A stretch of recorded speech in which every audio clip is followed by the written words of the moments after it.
Саламатсыздар урматтуу Чалкан медиа каналынын көрөрмандары, өлкөбүздө алган акыркы сааттагы жаңылыктар менен тааныштырабыз. Атагонушунда Садыр Жапаров Ташиев менен тоодон түшкөн сүрөттөрүн жарыялады. Мамлекет башчысы Садыр Жапаров туулган жерине барып Куран окутканын соц тармактагы баракчасы аркылуу билдирди. Атагонушуна барып Куран окуп кайттык деп жазган президент. Ушул эле посттун алдында Садыр Жапаров УКМК төрагасы Камчыбек Ташиев менен жаратылыш коюнда түшкөн сүрөттөрүн жүктөп койгон. Буга чейин мамлекет башчы менен УКМК төрагасы соц тармакка Ысык көл облусундагы Каркыра жайлоосунда эс алганын сүрөтүн жарыялашкан. 5 жыл ичинде аскер өлүмдөрү иликтенет. Аскер кызматындагылардын укуктарынын сакталышы боюнча түзүлгөн ведомстволор аралык жумушчу топтун алгачкы отуруму өтүп, иштөө тартиби бекитилди. Бул тууралуу Акыйкат институтунан кабарлашты. Жумушчу топ акыркы 5 жыл ичиндеги аскер өлүмү, суицид, уруп сабоо фактылары иликтенет. Топтун мүчөлөрү аскер бөлүктөрүнө барып мониторинг жүргүзүп, жоокерлер жана анын ата-энелери менен сүйлөшүү, сурамжылоо жүргүзөт. Жыйынтыгында аскердеги адам укуктарынын сакталышы жөнүндө сунуш иштелип чыгат. Ойташ аскер бөлүгүндөгү жоокердин өлүмү, өзгөчө кырдаалдар министрлигинин аскер кызматкерлеринин ур токмокко алынышы, нөөмөт жана күзөт департаментинин аскер кызматкерлеринин ооруканага түшүп калган окуялардан кийин Акыйкатчы Атар Абдрахматованын демилгеси менен аскердеги адам укуктарынын сакталышы боюнча жумушчу топ түзүлгөн. Анын курамына Акыйкатчы институту, башкы прокуратура, саламаттык сактоо министрлиги жана кыйноолордун алдын алуу боюнча улуттук борбордун кызматкерлери жана бир нече бейөкмөт уюмдардын өкүлдөрү кирген. Кыргызстан эгемендик алган жылдардан тарта кыргыз армиясында аскерлердин бирин чоң сунуп, зомбулук көрсөткөн учурлары тыйылбай келет. Мындан улам аскер бөлүктөрүндө майып болуп, айрым учурда адам өлүмү боюнча аяктаган окуялар катталып келет. Кылымшам уюмунун эсебинде 2012 жылдан 2016 жылдар аралыгында ар кандай жагдайда каза болгон жоокерлердин саны 60тан ашкан.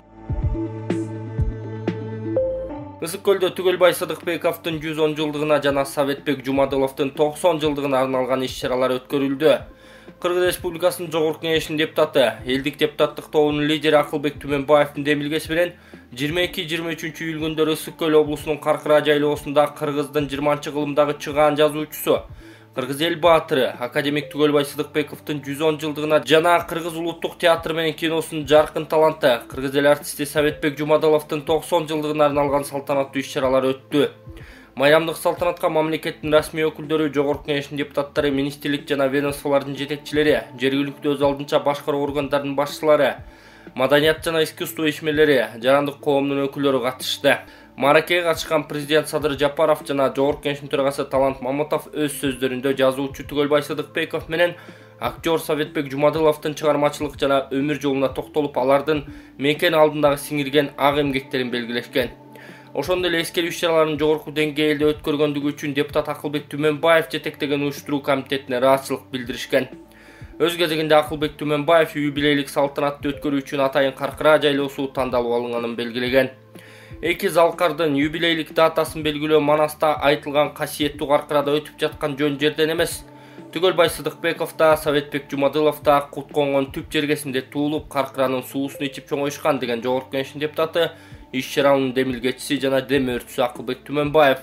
2 күнгө созулган иш-чара чоң маданий программа менен коштолду. Манасчылар, Кыргызстандын жана Казакстандын төкмө акындары жана эстрада артисттери өз өнөрлөрүн тартуулашты. Ошондой эле айтыш, импровизациялык өнөр сынагы жана улуттук ат оюндары өткөрүлдү. Улуттук оюндардын командаларынын ортосунда чоң байгы фонду ойнотулду.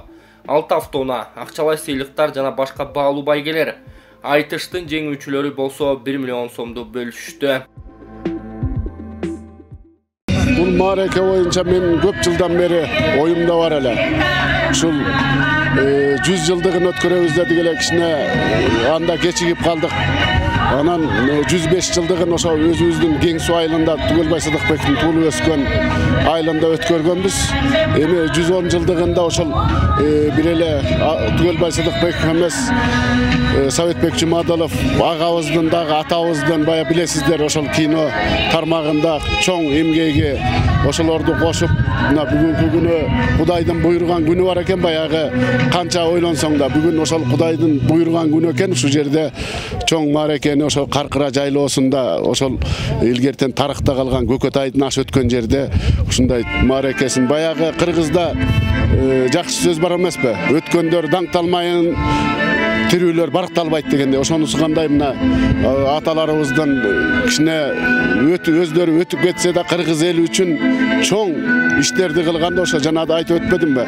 Кыргыз тили үчүн, кыргыз адабияты, кыргыздын дини үчүн кандай гана куугунтук көрбөй ошол 20-кылымда 2016 жылкы үркүндөрдү көрүп чоңойгон атабыздын мааракесин ушундай Каркыра жайлоосунда өткөрбөсөк, анда биз мактанып кыргызбыз, мен өзүм мактанып жүргөнүм ал болбогон иш да. Ошондуктан мына бүгүнкү күнү Каркыра жайлоосунда ушундай чоң маараке кылып атабыз.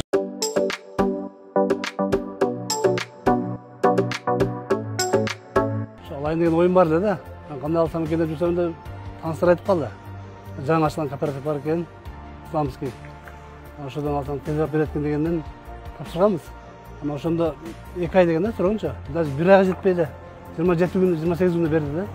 Кооперативті оша білбейтін негіз башында. Анан сіздерден кейін интернет қалдым да. Алсам толтыра алданғандарша. Өзім жүрем түшті қайратша. Жөнде қойсам болмау екен деп. Бирок тапсырғандан кейін қантын болсын. Жақсы болып қалды. Елім барлы алданып қалды деп отсам қандай болды екен деп құптым ғой, бирок оказывается жақсы екен да. 2 ай деген 1 айға жетпей берді.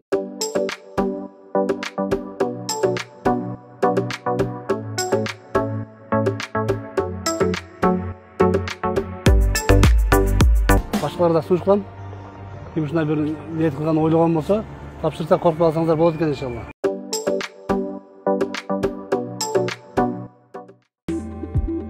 Ысык көлдүн жээгинде бир топ достор эс алганы келишип, арасынан бир жигит каза болду. Ысык көл районунун Бостери айылында 25 жаштагы бала чөгүп кетти. Турмуш басылмасынын маалыматына облустук ички иштер башкармалыгынын басма сөз кызматы тастыктаган. Кырсык 23-июль күнү Борбор эс алуу Борбордун пляжында болгон. Жээгде эс алып жүргөн Баткен район 97-жылы туулган тургуну чөгүп кетти. Анын жолдошторунун чакыруусу менен куткаруучулар келип жигитти суудан чыгарышкан, бирок кеч болуп калган. Жигит ошол жерде көз жумган. Бул факт боюнча материалдар Ысык көл облусунун ички иштер башкармалыгына катталып экспертиза дайындалды. Баткен тургундар өкмөт курган үйлөрдүн ичинде ысык 50 градуска чейин барганын айтып чыгышты. Баткенде кыргыз-тажик чегара жаңжалында жабыркагандар үчүн курулган үйлөрдүн ички температурасы 50 градустан жогору болуп жатат. Бул тууралуу Клоопко Лейлек районундагы Максат айылынын жашоочулары билдирди. Алар жаңы курулган үйлөрдүн дубалы жука болгондуктан аптаптын илеби түн ичинде да тарабай ыңгайсыздык жаратканын белгилешти.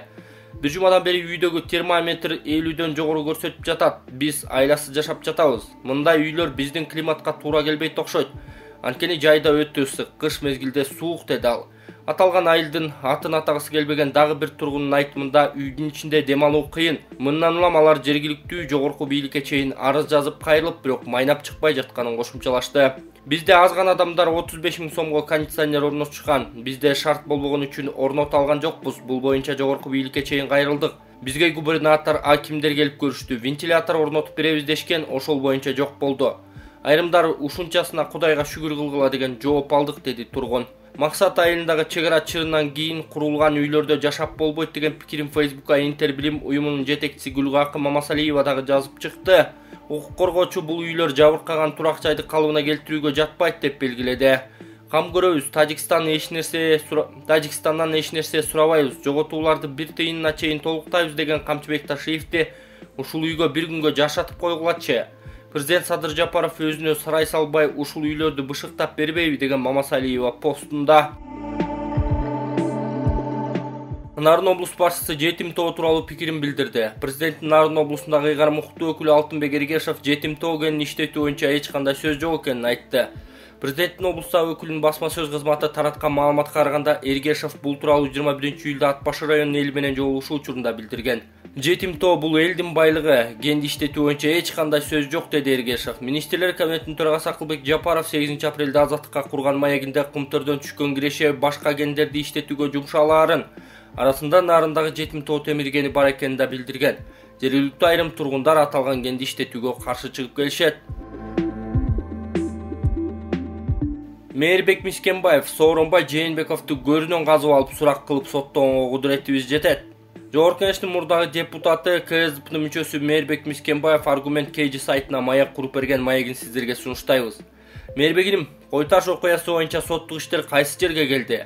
Кой Таш окуясы боюнча соттук иш бир аз тыныгуудан кийин 20-июлда башталмак. Бирок жабырлануучу тараптар жок болгонго байланыштуу кайрадан жылдырылды. Бул сот аягына чыкпайт, анткени Кой Таш окуясы бир тараптуу тергелип калган. Эгер бул соттун аягына чыгалы дей турган болсондо ошол эле Сооронбай Жээнбеков, Кашкар Жунушалиев, Өткүрбек Жамшитов, Алманбет Салиев, Орозбек Опунбаевтердин баары сотко чакырылып, кайрадан адилеттүү тергөө кылуу кажет. Буга чейин соттук териштирүү 3 жылга созулду. Эми бери дегенде дагы 3 жыл созула турган болуп калды. Эмнеге антип айтып атасың? Бул окуядан негизи жабырлануучулар Кой Таш, Арашан жана Үстүңкү айылдардын элдери болуп, 2000ден кем эмес адамдар бар. Бул жерде тескерисинче ошол кездеги карапайым элге курал колдонгон ИИМдин кызматкерлери болуп атат да. Таяк жедим, башыма таш тийди демиш болуп. Биз Пистас өлгөнүн баарыбыз билебиз. Жумурай журт билет. Аны өздөрү провокация кылып, өздөрү атып өлтүрүп, аны бизге шылтап Айтор Жээнбековдун бийлиги курулай жалаа жабышкан. Бир сөз менен айтканда, Кой Таш окуясына Сооронбай Жээнбеков күнөөлүү, ал башында турат. Андан көрө убакытты созбой канчалык эрте түрмөгө отурса ошончолук эрте чыгат, баары бир анын орду түрмөдө.